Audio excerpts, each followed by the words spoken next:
नबी अकरम सल्लल्लाहु अलैहि वसल्लम ने इरशाद फरमाया, तुम्हारे दिनों में सबसे अफजल दिन जुमे का दिन है।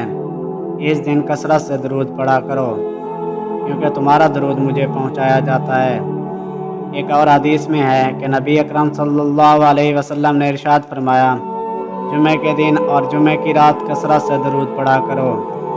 जो ऐसा करेगा तो मैं क़यामत के दिन उसकी शफाअत करूँगा।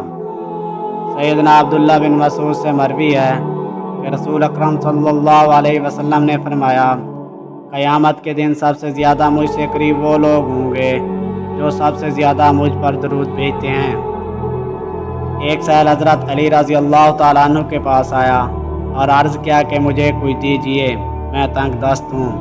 हज़रत अली रज़ी अल्लाह तआला अन्हु के पास उस वक्त देने के लिए कोई चीज़ ना थी। आपने 10 बार दरूद पढ़कर सैल की हथेली पर फूंक मारकर फरमाया, हथेली बंद कर दो। सैल ने बाहर जाकर जब हथेली खोली तो सोने के दिनारों से भरी पड़ी थी।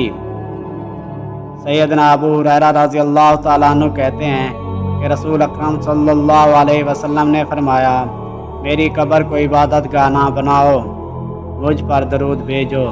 बिलाशुबा तुम्हारा दरूद मुझ तक पहुँचता है, चाहे तुम जहाँ भी रहो।